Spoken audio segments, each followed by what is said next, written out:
for the second of Poi's events in Goa. My name is Karan Malhotra, and okay, wait, I need to. Yeah, that's live there. That's great. Okay, is anyone getting an echo, or you can hear me okay? Hey Sheena, hey Hey, Vyom. okay. All right, got another Varun here from Navan.ai. Okay, so what we're going to do is I'm going to, so that we quickly get to know each other, a bunch of people. Sorry, I look like death, but anyway, it is what it is. I will quickly put everyone into a bunch of breakout rooms so you can just get to know each other. We'll do one round at least, maybe two, and you see who you get paired with. All right. So you should have between 2 to 3 people in each breakout room. Here we go.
To those viewing this stream live on LinkedIn and other places, please know that I had actually shared access for everyone to be able to join the Zoom room and join these quick breakout rooms so that you can also meet some people. But we will be starting the main event in the next couple of minutes, so you will see everyone back out very soon.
Para fazer samba com beleza é preciso bocado de tristeza, preciso bocado de tristeza, senão não se faz samba.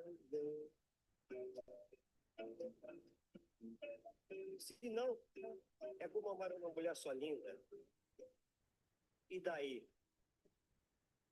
Uma mulher tem que ter qualquer coisa além da beleza. Eu vou triste, eu vou qualquer coisa que chora. Um bolinho de linda tristeza de uma coisa. Quinta-feira está pelo seu amor e está só perdão.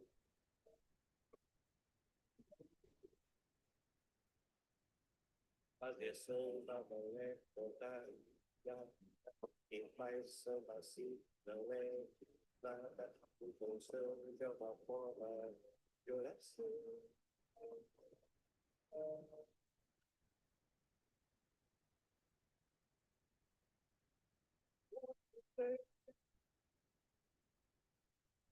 E a tristeza tem sempre mais esperança. A tristeza tem sempre mais esperança. And we're back. Hey everyone, glad to see you back. We had some nice conversations. A quick meet and greet. Appreciate it if you could mute yourself. I can also mute everyone. Let me mute everyone. All right, that goes. There we go. Okay, fantastic. So now we jump into what we're here for today. Here today for, which is the AI show and tell. Thank you very much to the 6 people who are going to be presenting here today. We had a couple of drop-offs, but then it might actually give us time to do another round. Everyone had show of thumbs up or thumbs down. Okay, conversation. Yeah, all right, good. Okay, maybe we'll find some time to do one more a little later. So without much further ado, yeah, maybe I should stop this background music also. I mean, it would be nice to be in Brazil right now. 1 second. There we go. This is also streaming live on LinkedIn presently. So if you know anyone who still wants to attend, someone's messaging you in the background, just tell them, go to LinkedIn. You will see it over there. Don't bother me about the Zoom call and everything. So I'm going to start my screen share. Before that, I had some notes that I had to say out loud. There we go. All right. So before I've already started the live stream. House music. Mics are muted. So for those in the Zoom meeting, please mute for the ones who are going to be presenting, please mute your Slack, Discord, phone notifications as well. We'll also be taking screenshots and group photo just before we have the investor chat, assuming everyone is here at that time. Assume that is also okay with everybody. Welcome to Poi's second event in Goa, the AI Show and Tell, followed by a conversation with Dhimant Parekh and Varun Chawla. I'm your host, Karan Malhotra. Amongst other things, I'm building Poi, the AI product and community collective in Goa. Through 2026, we'll be doing monthly events ranging from this AI Show and Tell to a debate for and against AI to AI for children and AI for senior citizens and craft in AI. Join us on WhatsApp. I will bring up the WhatsApp QR code just in a minute, so you can scan that if you want to be kept informed. This particular, I've been in Bangalore for about 27 years, and I think a lot of the Bangalore, community is run only by tech bros, and I think, at least the way I see it is, it'd be nice if the AI community is also reflective of the environment, and I think there are many, many more layers to Goa as well. So I'm going to try, with your help as well, to bring them to the fore. Now, without much further ado, on to today's thing, and I'm going to start the screen share. As mentioned, this today is a Pecha Kucha style presentation, which will follow like 20 seconds per slide. I should get my phone and do that.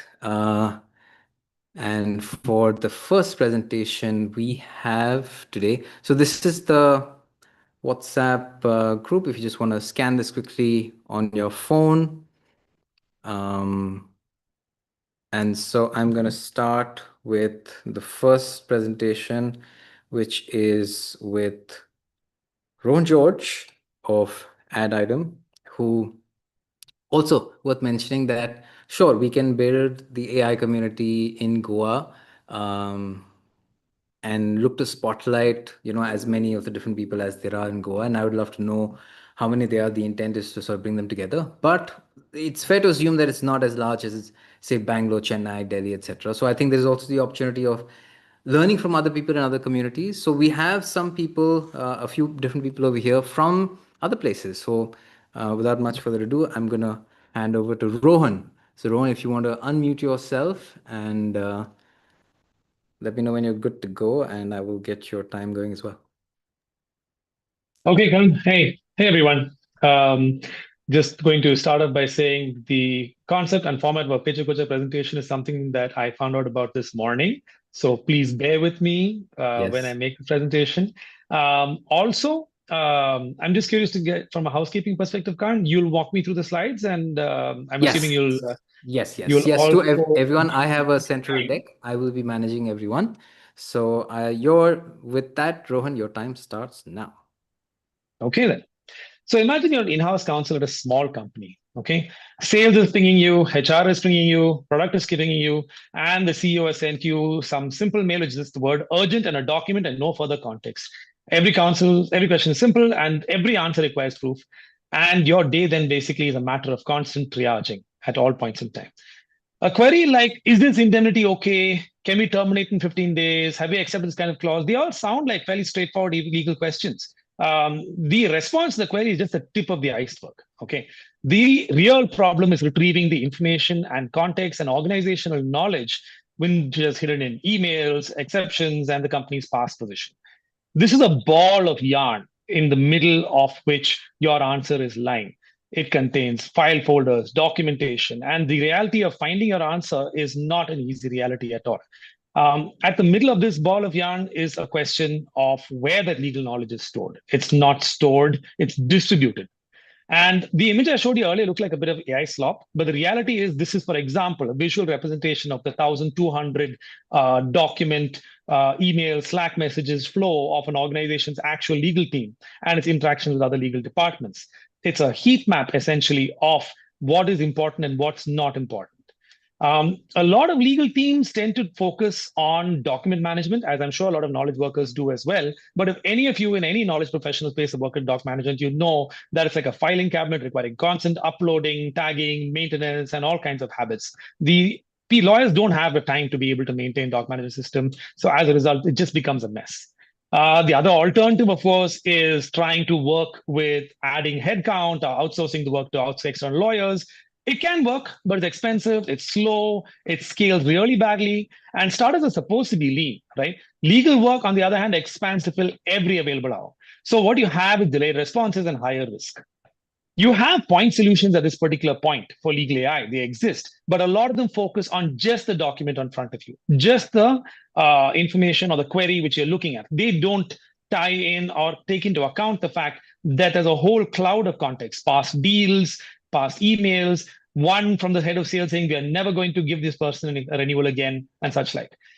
The reality of that in actual studies by McKinsey is that a knowledge worker ends up spending 28% of their workday on email and 19% on search for the right document. Okay, that's nearly half your work week spent on work which is not your core work at all. This is why response quality and speed is a really important thing. As a result of which you end up having significantly under-resourced legal departments, which are reporting increasing matter volumes. So you have a survey by the Association of Corporate Counsel, a US body which has looked into the problems of in-house legal teams, and they've identified this. Where does Ad Item come into that picture, basically? We are a native inbox native legal knowledge retrieval and response system. We watch incoming queries, we pull the documents out and other evidence across your workplace, and we assemble a verified pre-answer. What the policy says, what we did earlier, what the risks are, and a draft response. Let's say your sales says we want an indemnity clause. The buyer says that we have agreed to this previously. And today the council now has to search through emails and folders, find past drafts of contracts, check the exceptions, and draft a response. This is hours of switching between tools before the legal judgment even begins. Okay. On the other hand, what we can provide with add item is that moment the email comes in, the system automatically reads through it and starts retrieving. It finds out whether the clause which is being talked about exists in prior deals, looks for that one-off approval email saying, okay, this indemnity clause is allowed for this at one occasion, and shows whether your position is actually never again, or if it was just, yes, this is acceptable within limits. And it then gives you a first draft response. Most importantly, for lawyers, traceability and retrievability of information is really important. So in addition to merely giving you an answer, we give you the source document, email, Slack message, and the entire cloud of organizational information, which went into creating this response, which is why document management is no longer a problem. This combined workflow compresses the amount of time spent searching for and responding to organizational emails and queries from 18 hours of your work week into 6 hours or so. And this means that the council is still focusing on their core legal work, the actual work which makes them fond of being a lawyer is being done, but they're able to outsource the drudge work to something else. What this ultimately means for the interface and project management is that we deliberately make each query become a card with sources, suggested responses, and the current status. You see what's pending, which has come in from your emails, what has been reviewed, and what is shipped. And this matters because triaging is a significant element of an in-house legal counsel's workflow. On top of everything else, the flow we are doing is not replacing one tool like your document management tool or your legal AI drafting tool.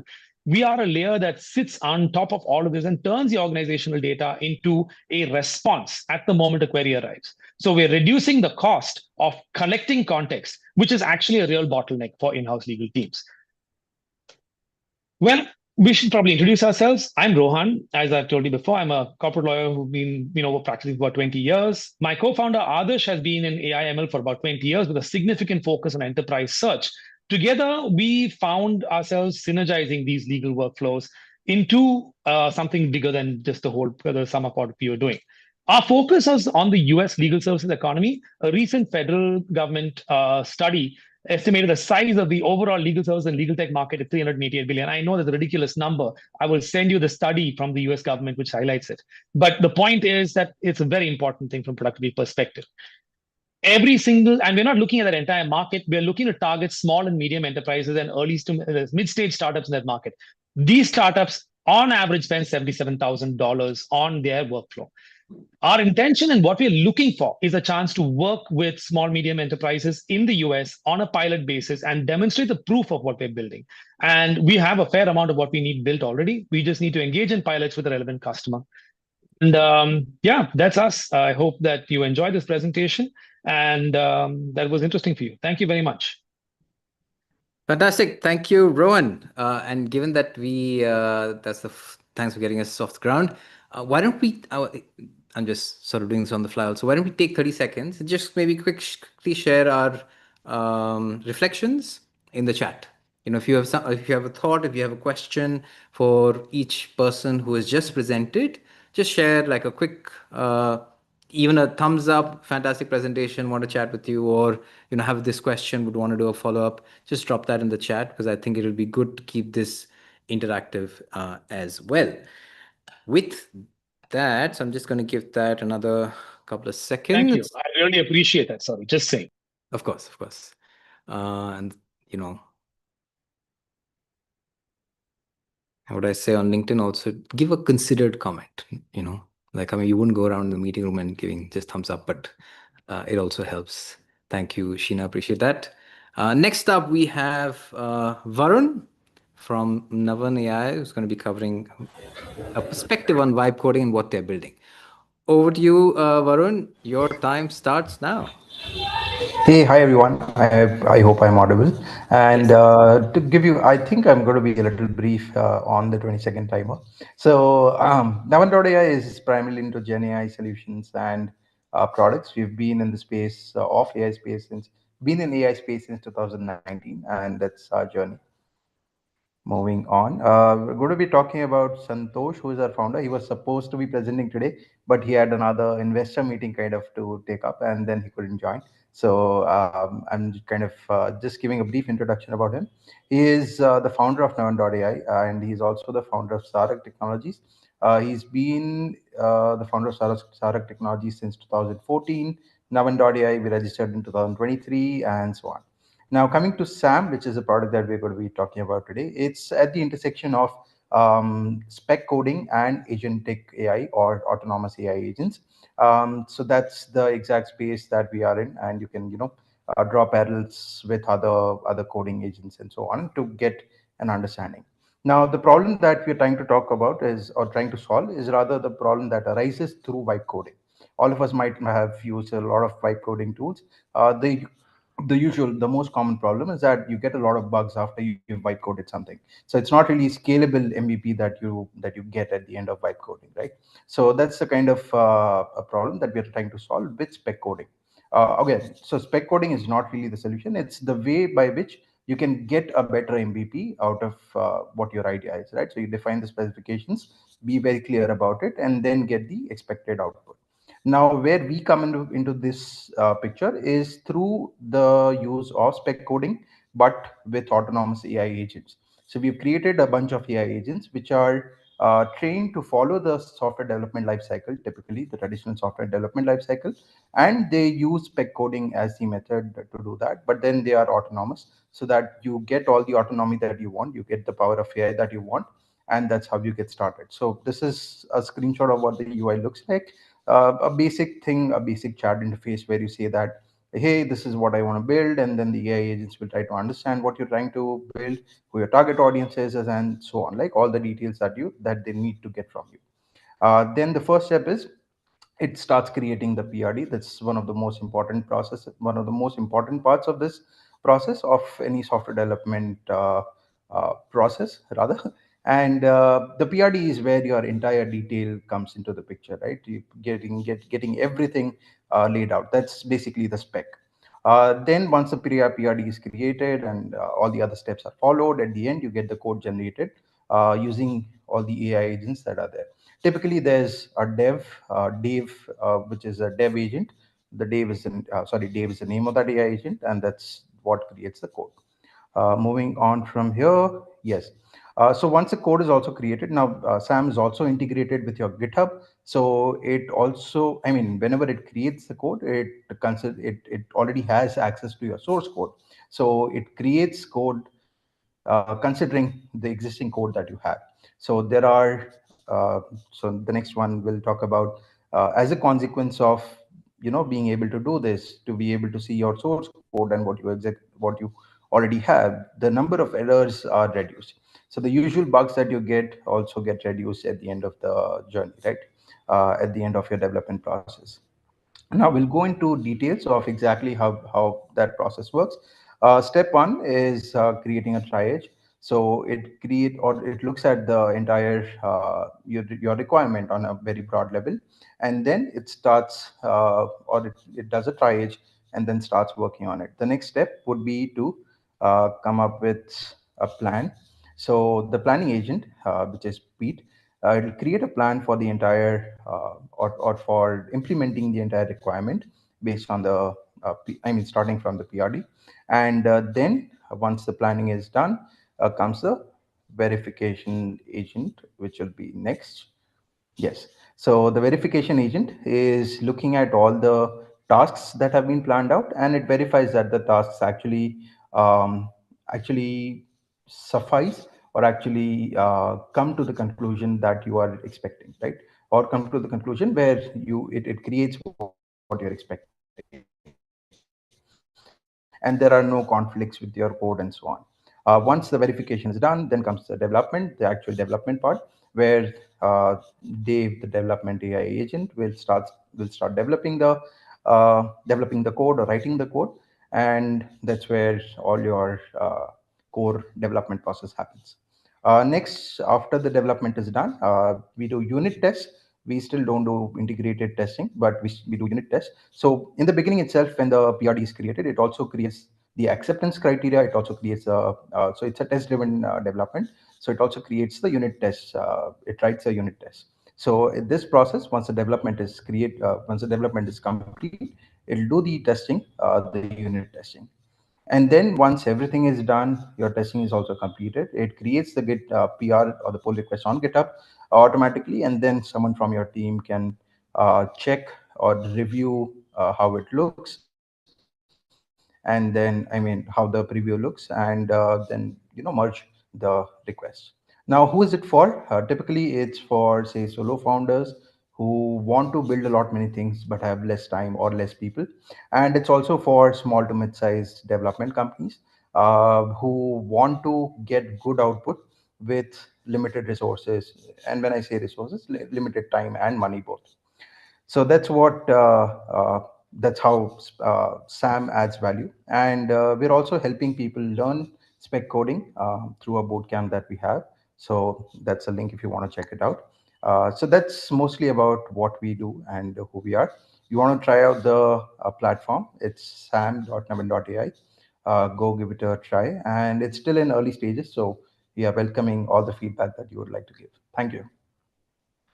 Fantastic. Thank you for that, Varun. And request participants if you can share a quick one line, something that struck out to you about the presentation. If you have a question for Varun, something else that comes to mind.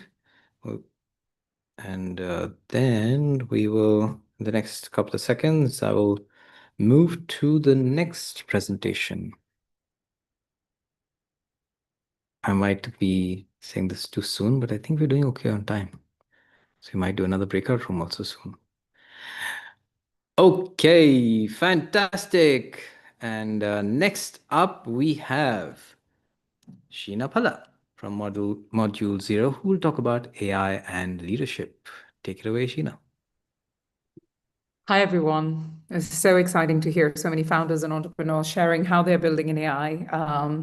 It's interesting that, Karan, you'll have to start with the first slide. When we look at the future of AI, and most of us look at it as how life and technology has progressed, we look at it as a straight line.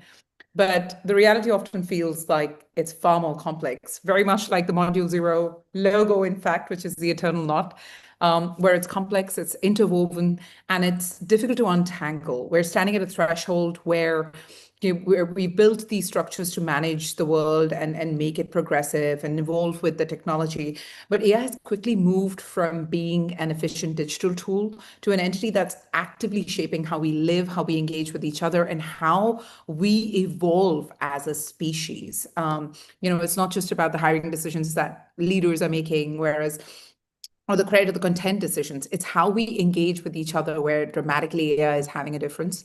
And so what we have to ask is, we'll stay on the previous slide, which is this question of what does leadership actually mean when decision-making is no longer solely human? And we've entered a paradox where, algorithms are playing an important part in making the choices, but the leaders remain solely responsible for the outcomes. And that's not a great place to be in. My name is Sheena. Karan is running much faster on the slides than I'm speaking, but we'll let him do him. But we've got the Moore's law, we've got a lot of technology developing, and we're starting to see a lot more complex world that's evolving that requires us to truly navigate what it means to be human before we navigate what it means to build with AI. Stay on the slide, Karan. My name is Sheena, and I explore a lot of this idea of what it means to be human in the face of technology. And I build it's not just about building better code, but it's about better leaders and how we shape the leadership of tomorrow that's shaping AI. I've existed in two worlds, both building with tech giants like Google, but also working as a mindfulness and yoga teacher. And what we're trying to address is this particular leadership lag that's happening around the world, where where, you're starting to see unintended consequences come in front, where innocent men are being held responsible due to AI recognition, or you're having a company like Zillow losing $880 million because they've turned to black box decision making versus human in the judgment. And so what we're starting to see is this absolute decline in trust, 46% a year. Our current approach to address this deficit of trust is checklists and frameworks from like consulting companies, and a really fragmented way of looking at how we can be more responsible as we build in AI. And the gap, the space between where we deploy technology and the wisdom to require to actually wield it as a force of good, is really, we're focusing too much on what it means to be artificial versus the artificial intelligence piece.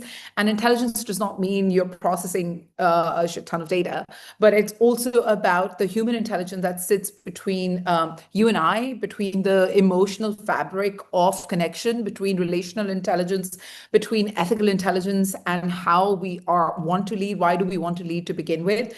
And what my company and I do is trying to shift this narrative from what it means to be responsible from a metric and a checklist into what it means to be responsible from a mindset perspective. We're starting to do a lot of surveys and interview leaders, and in these surveys, we're seeing a massive challenge that leaders are facing is how to navigate. 70% of them are navigating conflicting priorities of the organization and profit-driven metrics versus their own inner ethical code. And they're overwhelmed, they're under pressure, they're crushing under the space without having any time to reflect. And so the data is also showing that 60% of them, even though they want to use AI for good and AI for impact, and you'll see them speak about that, choose speed over impact, and it's prioritizing shipping now over getting it right. And that's the Silicon Valley culture that I come from as well. So what we want to do as a company and as an initiative is really help leaders not just be aware of the problem, but convert that awareness into action,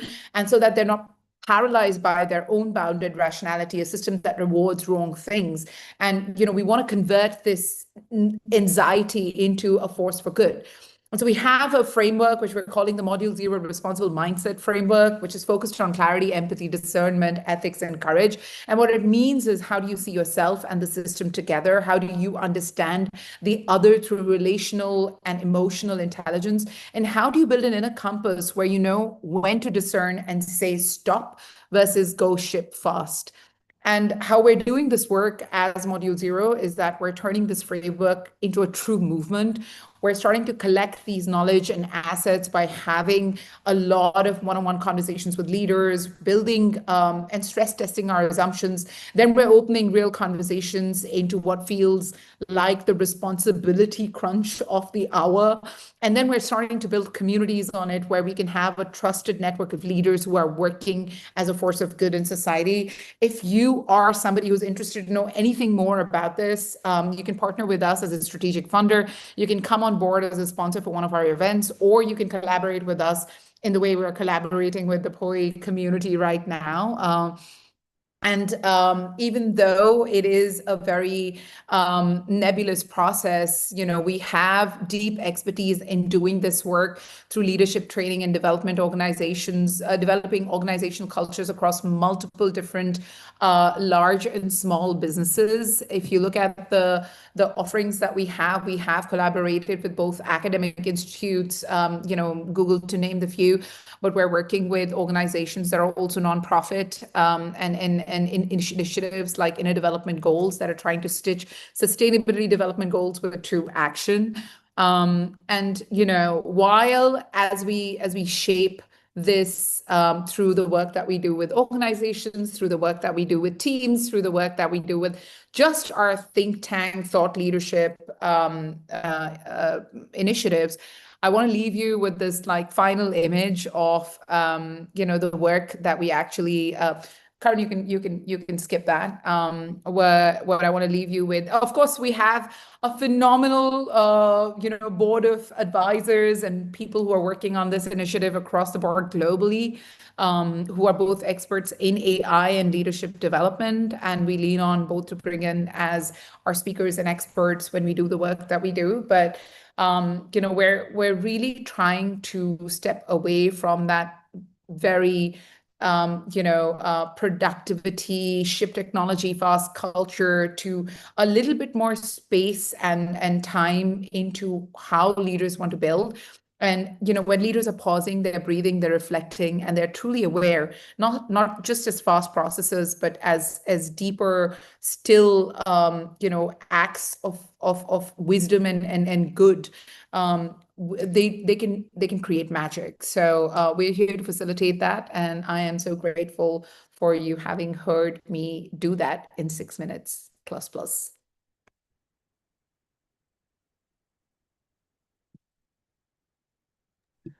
I said amazing. Thank you so much for that, Sheena. If I can request everyone to share like a quick note on the chat, something that stood out for you about Module Zero and what they're doing.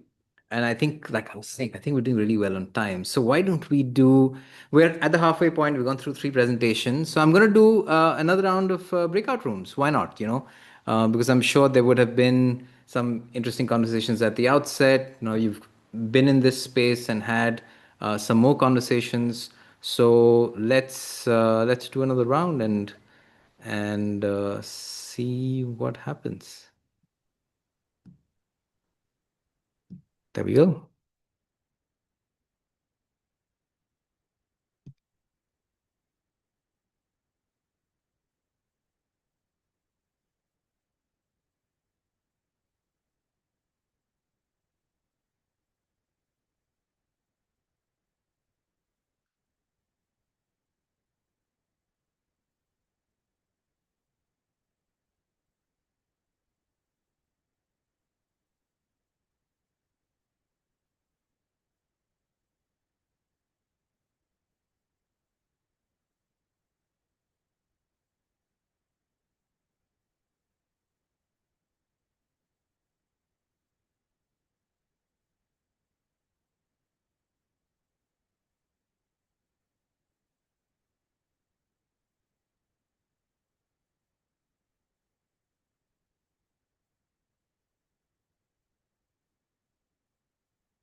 Hello, welcome back.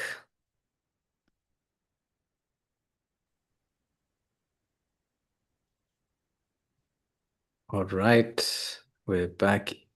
I think everyone else will be joining us. In 3, 2, 1. Now, yeah, there we go. Amazing. Okay, amazing. So, hope you guys had some interesting conversations. We will now continue with the next set of presentations. Hey, Karn, were we supposed to get back in the same rooms that we were with in the first breakout room? It's a random thing, Okay. but I did notice. I think you and Ron ended up being in the same And room. it's just I mean, destiny for us to be hanging out with each other, Pras. That's it. yeah, we enjoyed the conversation, but yeah. That's good. Like, who knows? You might find an investor, co-founder who, love conversations. You don't know where it goes. But I'm going to move to, I don't know if you can still see my screen. So I'm going to restart the screen share. And off we go on this bike again of the Pecha Kucha format. Next, we have, did I see Vyom here? I'm just clarifying, or is it me? Yep. I'm here. Ah, there he is. There he is. All right, Vyom, over to you. Thanks, Khan, and thanks everyone for having me. I'm Jerome, and I'm from Phenomenal AI. We are a generative AI text-to-video platform, which is aiming to uh, make a secure, scalable, and accessible creative intelligence platform. Powerful enough for creators, but secure enough for enterprises. And this balance is what we're trying to intend to build. Moving on, please. So what we have done is we built a pretty robust text to video and image to video platform for creators with features like lip sync and multiple language support alongside video in 4K output. So I'll give a little bit of background. We come from the film and advertisement space, so we understood what creators and studios would need. And these are the tools that we have the country come up with. Now, what our platform does deliver is the ability to not only create in multiple styles, as you can see, animation, live action, or for a brand, they can, put up product shots and social media content. So we've seen that our users have used our platform to not only explore stories, but to tell remarkable, campaigns. Now, the way the platform has evolved is that we saw that our expertise in the film and film business has allowed us to understand what the creator needs. So marketing teams, studios, and social platforms have adopted it fairly easily. But here's what happens when you go for a bigger client like enterprises, because they have multiple layers of, compliances and security frameworks, which is why they sort of hesitate. Next, please. Now, why is there a hiccup for enterprises to try to use a platform, the generative AI platform, is that they're afraid that their IPs would be exposed and the data that they put in would be used for training for platforms, and there could be legal issues that they might be facing. So we have sort of come up with like a middle ground where we kind of understand the creative side and give the tools, but also we have developed a layer of security so that enterprises can jump in and use these next gen tools. So we have already seen that we have seen the pattern or the trends of the way the creators are using it and have expanded it to teams collaborating using Gen AI to create maybe like entire brand deals. And now we are coming up and developing a system which will secure Gen AI for enterprises by separating out the training, our model, and their data. So what we do is that we separate out the base model, that is our model, which gives fantastic results. We give out a completely different pipeline, which is privately trained and generates IP based on their requirements and is deployed in a way where no one, not even us, can access it after we have given it. What this does for enterprises is that there's no data sharing with us or anyone who's not intended to use it. there's a secure foundation for their training. It is completely compliance ready because it's built on their IP, and it isolates it from all systems so that there is no leakage. What we offer is for enterprises to train their own models, protect their IP, and is completely portable. They can extend the training. We can develop more modules for them so that they can explore better use cases as their brand grows. What we have understood is that each brand has its own language. So by building a solution like this, it makes sure that every time a generation happens, it is on brand and they can securely use it without any compliance issues. And it is completely unique since it is built on their data. This is especially important in industries where security matters the most, like medicine. It can even be in enterprise, in entertainment, where there's secure IPs and they don't want anyone to use it, or accounting, places where security, ownership, and they matter the most. Now, here is the marriage between powerful creative tools and making sure that enterprises do not suffer from the issues uh, like data theft or IP theft without any measure of security for them. So this is how we've sort of developed it. Now, the way we intend to monetize it is through subscriptions of our model, development of the solutions for the enterprise, and marking the usage of our platform for them. We have gone from creators to team to enterprise. This is how we have built our solution. Creators have already adopted it, teams are adopting it, and we are in the early stages of discussing deals with enterprises. Now, we can see that this is basically the creator economy is around 250 billion across the world, and enterprise, can go up to 1.3 trillion. So this is a solution which sort of covers both sides of the spectrum and allows for creative tools to be shared.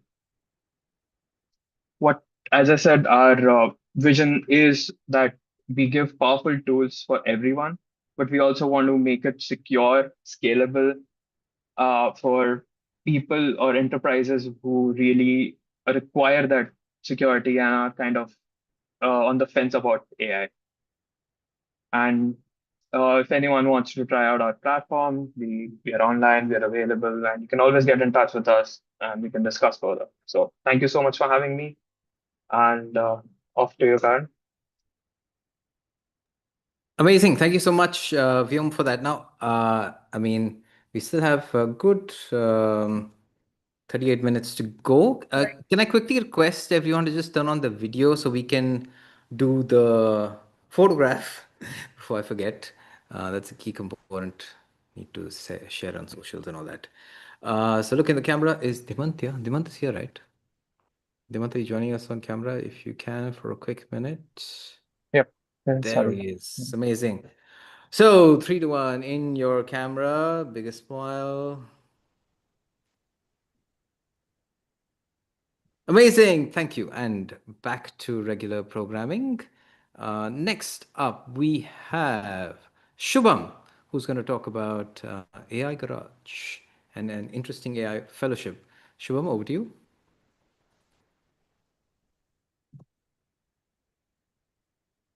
Is Shubham in the room? Well, as it turns out, he might just not be in the room. Why don't we come back to Shubham? I'm going to check on where he's at. So let's skip forward to Rishabh. Rishabh, I know you're here. Your mustache and goatee is unmistakable. So Rishabh, if you're ready, this is you. I think you're muted, Rishabh. Sorry. All right. Yes. So I'll jump start into the presentation. I'm an architect. I specialize in mud construction, as you can see. And that's all. Good evening. Cities are often described as complex systems, but to designers, they are something simpler and harder. They are lived, remembered, negotiated. This thesis asks how AI enters that world without flattening it. The next slide. Every major shift in technology reshapes cities, from industrialization to computation. Tools changed how we build. AI is the next shift. But unlike earlier tools, it also decides. Next. Urban design has always balanced intuition and structure. Today, that balance is under pressure. Culture memory on one side, pattern recognition on the other. Both powerful, both incomplete alone. So the question is not whether AI belongs in urban design. It already does. The question is how we design with it while keeping human judgment central. I use the idea of collage city, not a clean break from the past, not a perfect system, but fragments, layered, edited, reinterpreted. AI becomes one more fragment, not the author.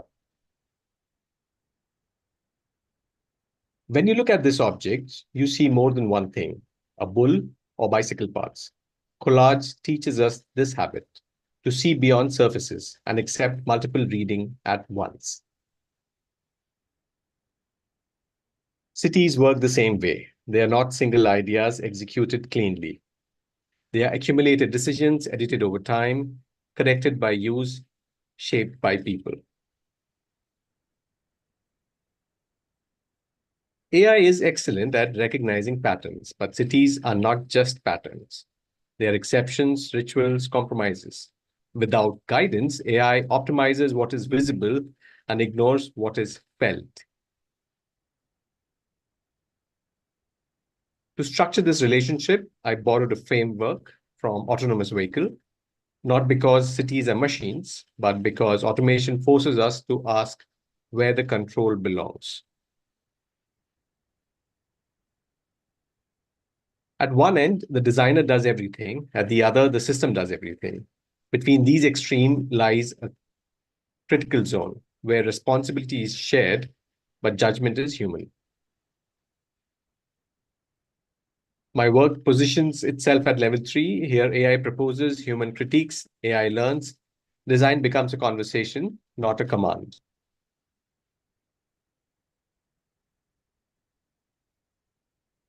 If AI is to assist design, it must first be taught, not just geometry, but judgment. Because beyond a certain level of automation, speed increases, but meaning thins. Documentation becomes the ethical boundary. Fontainebleau was chosen because it's a living human-scale urban fabric, clear enough to teach AI patterns, yet complex enough to reveal what data alone cannot capture. I treated documentation as a design act, observing, filtering, and structuring, because once automation goes too far, decisions accelerate, but accountability disappears. This process keeps human in the loop. Once trained, AI begins to propose, but proposals are not answers. They are prompts, inviting designers to accept, reject, or reframe. This process was tested in Patto Colony, Panjim, a site under pressure, low-rise urban fabric, high expectations, pressures of real estate, an ideal ground to test collaborations without erasure. Rishabh, you're actually doing really well on time. Can you tell us a little bit more about this image? Yeah, so I mean, the idea was as a quick as a quick exercise, a quick win process, when we are designing cities again with collaborators, stakeholders here, let's say there are officers at high level. So just to sort of explain them the implications, say this particular process took me 15 minutes, okay, which is just about writing the prompt. And then this becomes like, what is the image of the city that one would like to see, because while as designers, we think in various magnitudes, our end user, the visual tool becomes very sort of critical. And so then, therefore, this slide. Interestingly, AI repeatedly returned to courtyards, low-rise blocks, orthogonal order, not because it was told to, but because history had weight. So in this particular slide, I mean, I used an AI, Hector AI, and I was trying to form generation with, the building bylaws that we have, and try to weigh the options. And in this whole process of collage. The next slide. So here the designer becomes, I think one image is missing over there. Anyway, that's all right. So here the designer becomes a curator, setting limits, weighing values, interpreting outputs through ethics, codes, culture, design shifts, from making form to making choices. So this was my design proposal.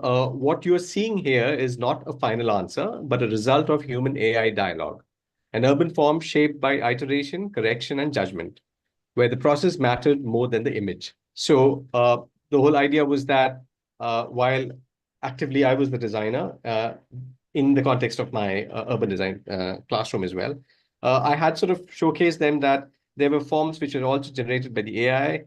There were forms that I was trying to replicate from the historical city. So the future of urban design is human, guided by intelligence, a position that has led this thesis being shortlisted amongst the top 9 finalists at the DIDA Foundation Global Thesis Awards 2025. So, yeah. Amazing. Thank you very much for that. And if I can request, just before this, we saw a presentation from wait 1 second. Yeah, from Vyom about AI and video, and Rishabh about AI and architecture. If you have quick reflections, if you can put them in the chat. If you have a question, we just share something, a little bit of feedback with them. As it turns out, I just checked, and Shubham had messaged me at the start of this session today. He has a medical emergency, so he will not be presenting. But we've had 5 presentations today, and I think we're overall doing really well on time. We have another 29 minutes, so we will now, drum roll, move on to a conversation with Dhimant Parekh and Varun Chawla. So stopping screen share. If I can request Varun to come on stage, please. Where is that? Hey, Varun. Good to see you. Okay, now I'm going to ready to go pin 1, add pin 2. Amazing. This is actually the first time I've had a coffee with Dhimant. This is the first time meeting Varun. Nice to meet you, Varun. And what I'm going to start with is a quick introduction about Dhimant and Varun. So, Dhimant Parekh is an angel investor. He built and grew thebeterindia.com, India's largest media platform dedicated to showcasing stories of change. Before starting his entrepreneurial journey, Dhimant earned his computer science and engineering degree from Bangalore and his postgraduate MBA from the Indian School of Business. Dhimant has helped build multiple technology startups in India in the areas of e-commerce, social media, and mobile commerce. He has mentored and invested in numerous startups in the areas of deep tech and consumer internet. Welcome, Dhimant. Thanks, Karan. Fantastic to have you. And we have Varun Chawla, a 7-time founder. Woohoo! Today he is a founder of Build3, a Goa-based pre-seed investor and startup studio that collaborates with early stage ventures focused on social and environmental impact. Previously, he was the co-founder of 91 Springboard, a prominent co-working and startup community platform in India. Prior to that, he founded MyGuestHouse, a budget accommodation aggregator acquired by MakeMyTrip. Welcome, Varun. Thank you. Thank you. Good to be here. Fantastic. And guys, this is the home stretch. So please, it'll be great to see you guys on video. So everyone knows, this can be a little bit more interactive. To kickstart this conversation, I'd love it if Dhimant and Varun, if you could just share reflections. We heard 5 presentations today in this short format. So If you want to kickstart, Dhimant, if you have any reflections around any feedback, takeaways, anyone specific like you'd like to connect with, over to you. Thanks, Karan. And firstly, congratulations for everyone on the kind of problems you all are working on. I think each one of them was just fantastic. What I found particularly sort of uh, interesting was the culmination of erstwhile what we thought was very disparate fields being brought together: AI and urban design, urban planning. Who knew? Um, once Rishabh brought it, I thought that was so interesting, right? And why not? That's how we should design our cities better. And I really like the gap of leadership, because no one's really been talking about how leadership needs to adapt to a world that's changing so fast.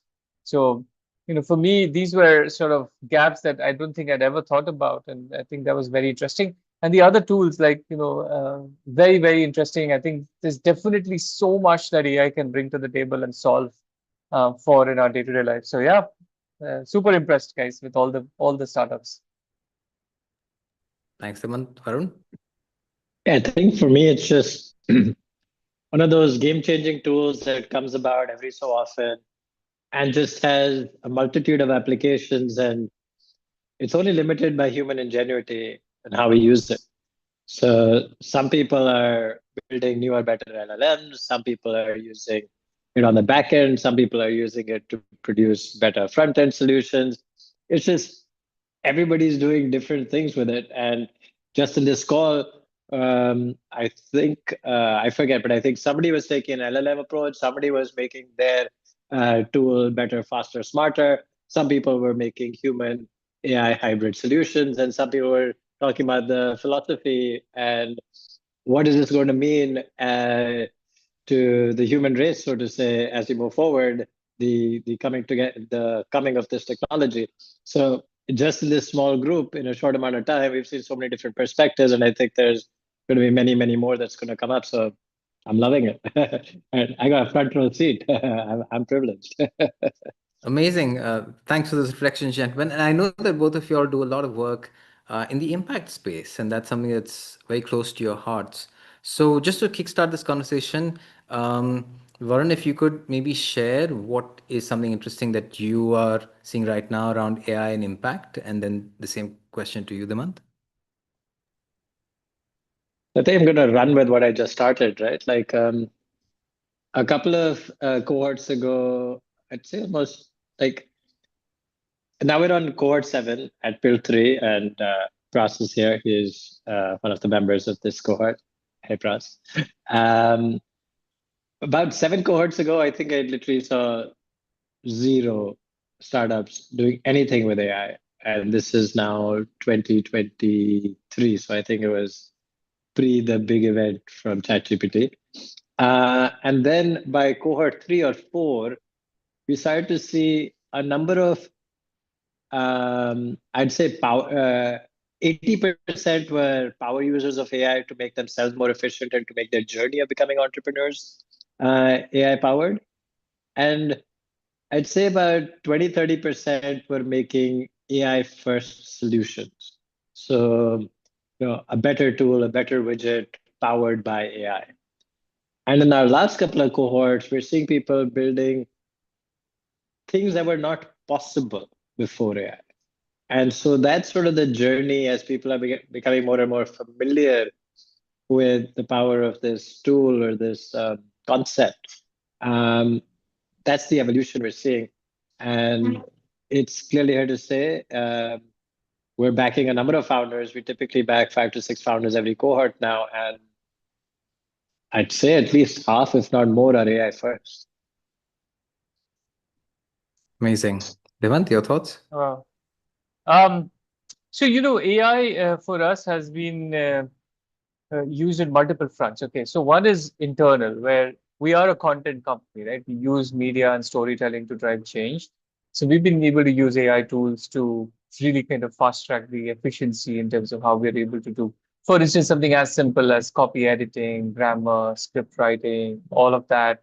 The interesting thing is we've been able to train AI on our writer's own styles. So each writer, the interface they have has their own style, and they're able to kind of, interact and build on stuff. So whole bunch of internal tools there. The other part, which I've been super excited, and we've been working at this for the last 1 year now, is that over the last 15 years, we've covered, hundreds of thousands of stories. And now we're able to use AI to actually make these as case studies, which are now being fed to the central policy making arm of the central government. So we're working very closely with Niti Aayog. Niti Aayog designs policies, right, and submits policies to the government. Now, one of the big gaps they have is that they don't have access to authentic case studies from the ground when it comes to what is scalable, what is replicable, right? And because we've got this vast repository of solutions, so we built this whole tech repository for them, where we identify case studies of different people or startups using technology to create change. And we've been able to use AI to actually parse through lakhs of stories, come up with actionable blueprints, see what's scalable, what's not, how it can be scaled in other states, all of that stuff. And it's actually made it to a national repository. It's called the frontiertech.niti.gov.in. You guys can check it out. It's publicly available. Hundreds of stories across agri, healthcare, education. And the beauty is that with all of this data now, it's now going to be fed into the union budget as well to see what allocations we need to do for healthcare, education, and so that's agri. These are the three sectors we started with, and we're adding two more sectors. Wouldn't have been possible without AI, right? So we've been able to kind of really compress all of this and create a knowledge layer on top of all these individual stories. So yeah, so been excited about working on this for the last year. Amazing. With that excitement, I'm going to be devil's advocate and ask the opposite question. What are you skeptical about, Dhimant, around the CI space? Oh, look, I'm just skeptical about the fact that this is just going to generate a lot of noise, a lot more noise than what we've been used to, right? You're already bombarded with so much content on LinkedIn and Twitter and Facebook and Instagram. And now with a click of a button, you can generate tons and tons of content. So the signal to noise ratio is something I'm like really going to be skeptical about it. Everything now that you see online, you have to really think twice whether this is just AI generated or this is authentic and so on. So I think we have to prepare for a deluge of that kind of content, and what will, how does authenticity still sort of survive?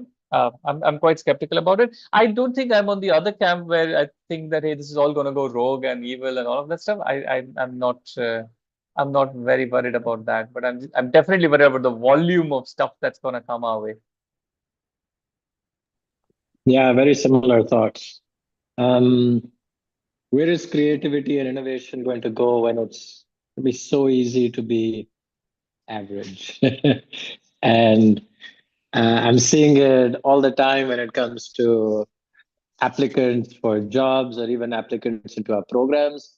And now, how dependent are they on AI for what is supposedly their entrepreneurial chutzpah? But how many of them will give up to the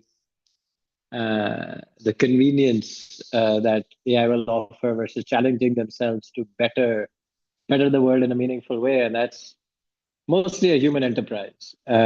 Technology can aid you, but as far as I can tell, so far it can't replace you. But some people might be, to use Dhimant's work, deluded into thinking that AI can replace them or they can pull a fast one. I don't think that can happen, not just yet at least.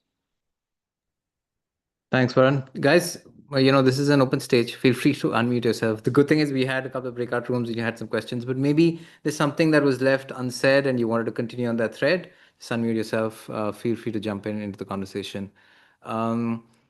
Now, Varun, you're obviously in a space where you are investing in different startups focus in the impact space on a regular basis. If you were to talk about that, or even at a broader level, what is your, say, broader investment hypothesis around AI deep tech today? And could you briefly share about how you've seen that change in the last year, and how might it change again over the next year?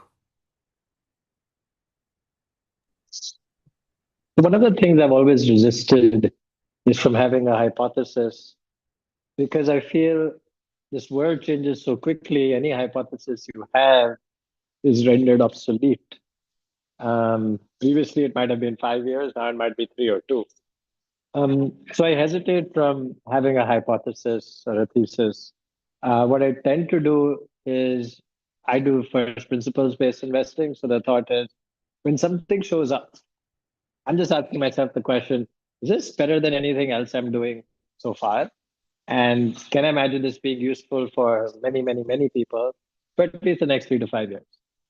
And those are just the simple questions I ask. So are people building better tools, better solutions, altogether previously impossible solutions using AI? 100%, right? But I don't normally think of AI as a star. I think AI either as a 20% component or an 80% component. But what is the outcome it's facilitating? I'm always focused on that. And as we said, we're looking at what we call better for the mind, better for the body, better for the earth, or impactful solutions. Whenever we're seeing that, aided or not aided by AI, those are the ones that get us excited and we're like, take our money.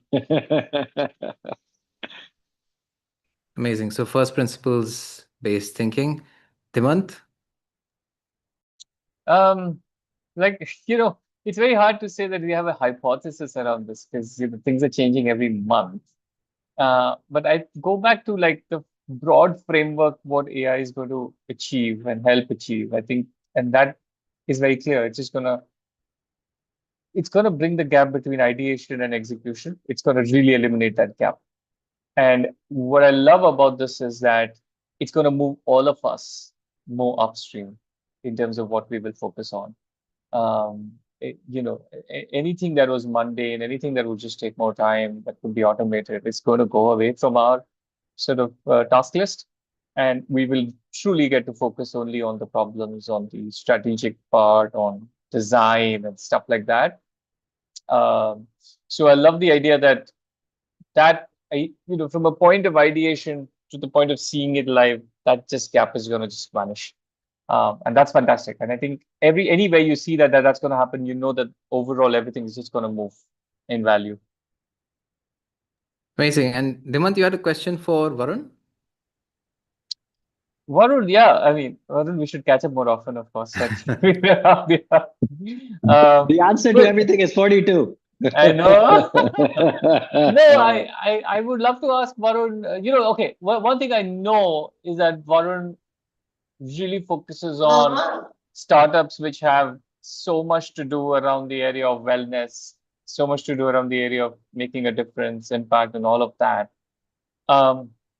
In that space, Varun, what are you really excited about AI coming in and doing? Like,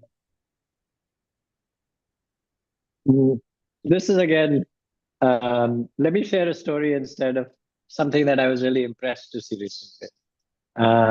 There was a founder who had 10 billion data points on how human skin, pictures of the face and the skin on the face could be used to predict a person's current state of wellness. And that completely blew my mind how she used that data, created an AI-driven visual AI engine, which would just with a photograph had a 70 to 80% accuracy of predicting what you were currently suffering from or were susceptible to in the near future. And that just completely blew my mind. So the applications of this surprise me every cohort. I like to say I don't know what to expect, but I know when I see something cool. that's awesome. Here's an example of something I saw recently. Another one I saw recently. So this one is called Medino, the one I just talked about. MEDIKNO. Another one that surprised me recently was called Mad Scientist, and they have an engine. You know how all the AIs have this deep search mode, and then they'll go into like looking at like more reliable, deeper sources of knowledge. And one of them this one called Mad Scientist says, I will only look at journals. So it only gets material on that topic from the you could say most intelligent or the most committed, the most scientific people in that space, and they would publish that. And that is something that some of the big boys are now saying, hey, you're giving better results than our deep research mode. And can we look at doing some sort of partnership with you? And so the Googles, the OpenAIs, the Perplexities are having these conversations. So as I said, it has been used at all different aspects. So now this would make a better foundational LLM, right? So these guys went this way, and somebody used a massive data set and said, let's create better applications. So I just love what founders keep doing with it. Lovely. Amazing. And Varun, you have a question for the month? Yeah. Apart from exactly what you said at first, we need to meet more often. But I know you've now done 4 or 5 startups. My daughter wants me. I'm going to be with you in 2 minutes. I'm going to finish my call, okay? And I need 2 minutes. I know, but you have to wait 2 minutes.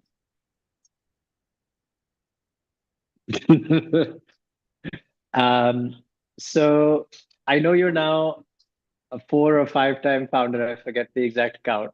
They've been in a diverse set of areas. I know as a first time founder, we get into entrepreneurship for certain reasons. And then as we mature as a founder, we get into entrepreneurship for different reasons. You're currently an angel investor. My belief is you're biding time until the next big thing, because once a founder, always a founder. Something's going to tickle your fancy. Do you have a framework or a set of criteria that's starting to come together for this next ride? Because I'm pretty sure it's not what you did your first time around. Yeah, that's a great question. And what I have learned over the years, spot on, Varun, that the first time you do it, you have a very different lens. You're trying to see where the opportunity lies. You're trying to kind of build something on maybe a trend and so on. But by the time you kind of mature down, what really gets you going is something that you're super excited that you're working on in 24 hours and you don't feel tired. You just want to keep going. What I am sort of doing right now is actually tinkering with a whole bunch of different sectors and ideas and just building on my own, not really looking at thesis, not really looking at what's going to work, but just trying to see what is getting me excited and what is going to keep me sort of motivated. Not there yet, but some interesting inclination towards setting up, I would say, quote unquote, like a AI lab of sorts, starting to build infra modules for specific applications and so on. Very early stage, but starting to kind of get inclined towards that. And then, of course, the whole layer of wanting to do good remains. So whatever we want to do in the AI space, we want to see how it can help out many more people. But broadly, broadly in that direction. Nice. Once a founder, always a founder. Nice. Sheena, you have a question? I don't have a question, but I think one of the things that I really resonate with is that comment, which is around, how do you as a founder and an entrepreneur ensure that your energies continue to sustain the vision, the mission that you're setting out yourself for? And it's really interesting that it's not often taught in entrepreneurship modules education, and it's funny that you have to go through the 4 or 5 to understand what it truly takes to. It's not always about the idea and the product and the team, which are obviously very critical, but your own whys and your own values and that which energizes you 24/7 without anyone having to motivate you. So I really resonate with that. And I think it should be taught more often in the entrepreneurial journeys that we're teaching out there for founders and business leaders. Thanks for that, Sheena. We have 7 minutes or 6 minutes before the last 1 minute to wind up.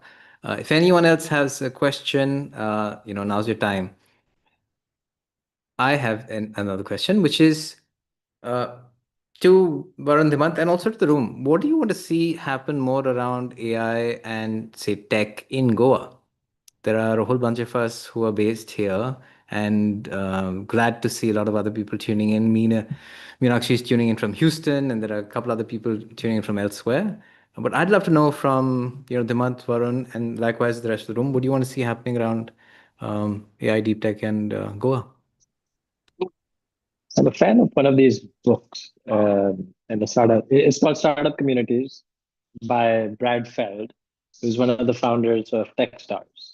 And he talks a lot about Boulder, Colorado, which is one of the densest, if not the densest, tech startup ecosystem in the world. And it's come up more recently, even in the last 30 years, I want to say, maybe a little bit less even. And he talks about leaders and feeders. And when you get all of these folks together, the leaders are the entrepreneurs and feeders are academia, government, corporate, investors, mentors, accelerators, community engines, event organizers. So all of those folks, when they all come together, they create a solid foundation for the whole ecosystem to thrive. And I think in our own ways, we have many of those pieces here. As we get more and more such folks, more Karans, more Dhimants, more all of yous here, then that flywheel really kicks in, and then the magic really starts to happen. So until 5 years ago, there wasn't a Karan here doing what you're doing today. There wasn't even Dhimant, if I'm not mistaken, over here. There was, a couple of early cooks that showed up, but over time, a lot of you guys have come, and it's becoming a little bit of a party, and that continues to grow. Then that flywheel really starts to kick on, and I'm excited to see that happen. And everybody's doing their parts, and just more and more little such things need to keep happening, and will automatically keep happening. Amazing. Thanks for that. Dhimant, your thoughts? I was just thinking about this actually a few days ago. Goa is ripe for this whole AI thing, and I'll tell you why. Bangalore is great for enterprise SaaS. You need these large teams and all of that stuff. Goa has attracted solo founders. Okay. And I don't mean tech founders. Goa has attracted people from the creative industry. Goa has attracted people, great at marketing or great in the arts space and all of that stuff. And until now, what prevented them from scaling was that they did not know how to use tech to kind of bridge the gap. So if I'm a great creative strategist, I could only sell my time, but I couldn't leverage tech and build anything. With AI, with tools like Navan and Replit and all of these, you can overnight create great landing pages, small tools to scale up and all of that stuff, right? So to me, if there's any place that could become an example, it's going to be Goa, which could be like the global headquarters for one-person AI company or a 2-person AI company revolution, right? So you could have people build serious businesses from Goa, and you're essentially making it like the Bali plus Silicon Valley plus creator economy, which is this place. That is it. I mean, so I'm very, very bullish that this is where we should drive this. Solo founders now having tech in their hands and blowing the shit out, right? Follow on that, what is the layer? And I want to quickly get Varun's take on what you're building with the ashram as well. Would love to know briefly about that. But Dhimant, what is the layer that you think is missing, that is building, that maybe the people in the room over here that we could maybe talk more about or do more around as an immediate next step?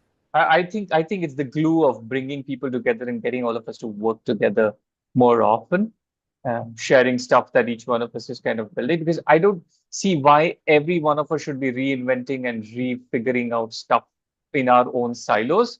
If we've already figured out how to do better code or better tools and better content, hey, here it is. You don't need to go experiment again. So I think that is missing.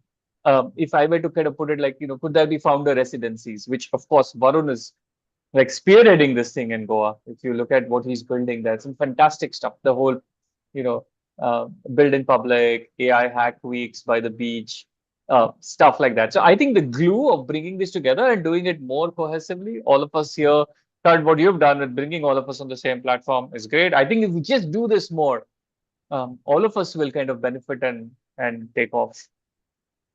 Amazing. Thanks for that. And since you already mentioned it, Varun, could you tell us more about Startup Ashram? Yeah. So that's something I sort of dreamt up 5 years ago. It felt like cities were not ideal places to build anymore because at a human level, it felt like it just sapped your energy, put you in a certain echo chamber that wasn't necessarily the most positive, and just it led to not great outcomes for you as a human being. So I said, what can be good in terms of like your own personal health and well-being, and can you also create things and make the world a better place? How does this happen? And I was trying to think about humans are happiest in natural situations. Humans are happiest in the company of other human beings. Humans are happiest, um, when they're building and tinkering and they're inquisitive and they're able to express themselves artistically. All of these things need to magically come together. And while Goa has meant many of these things for me, many of these things for me, it now felt I need to amp this to the next level. Where right now my community is a 9 into 5, 5 days a week community. 9 into 8, 5 days a week community. What am I saying? 9 hours a day, 5 days a week, sort of community.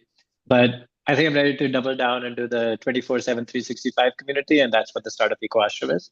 It's a 30-acre campus just north of Goa in the Western Ghats, where entrepreneurs and artists come together and live in an eco village.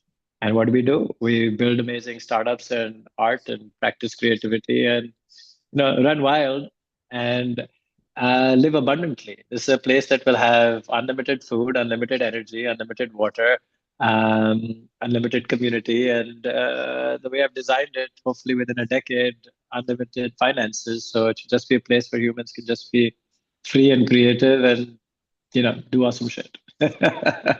So yeah. Sounds like the perfect utopia, but it's real, and thank you so much, everyone. These 90 minutes just sort of whizzed past. It's already 8:30. As you know, before I come to Sheena for a quick comment, because you raised your hand, this is me. That's me on WhatsApp, and that's the chat group that we've sort of created. If you want to join in, like I said, it takes a village to grow anything. I came into Goa just a couple of months ago. I actually grew up here, and then it's a really nice full circle moment for me to come back and be living here now. My intent is to be of service and be useful. So, but I can't do this alone, and I really appreciate everyone being here. And if there's any way that there's a bunch of things that I really want to do, and I want to do these every month. So, would love your help on this. Sheena, you had a quick comment. Just a very quick one. Thank you so much, Karan, for putting this together. And I think beyond, like, I truly also believe that the outliers are seeking Goa out because of that connection to self and wanting to have better lifestyle while creating in the world and making a difference and having impact. And I would love to see, given Varun, you're building the Eco Ashram, Dhimant, you've done this multiple times, more infrastructure. The connections only make sense when we can build and from as simple things as internet and connectivity to communities to that which is blessed in Bangalore and Bombay and Delhi. If there were more government and institutional sort of infrastructural support, that would be amazing as well. So I'd love to see, some of the bigger players in the room make that happen. And I'm more than happy to support them on that journey. So the quick rapid fire answer to that, Bill 3's got a villa in Kandalam with internet and peace and quiet. Come any day. Just come. That one's done. We're on Google. Just look up Build 3 Startup Studio and just show up. So if you're in Goa and you haven't been there, I haven't. So I'm definitely going to make it a. Oh, it's a fantastic place. I'll vouch for it. It's a fantastic place. You must go. Come on down. For sure. I know Varun's daughter's right there. She's waiting. In 5 minutes. But thank you so much. Thank you. I really appreciate everyone's time here. Thank you for being here today. Thank you for the presentations. We'll keep you updated on what's happening next. Take care and have a great evening. Thanks. Thank you, guys. Take care. You guys. Bye. Thank you. Bye-bye.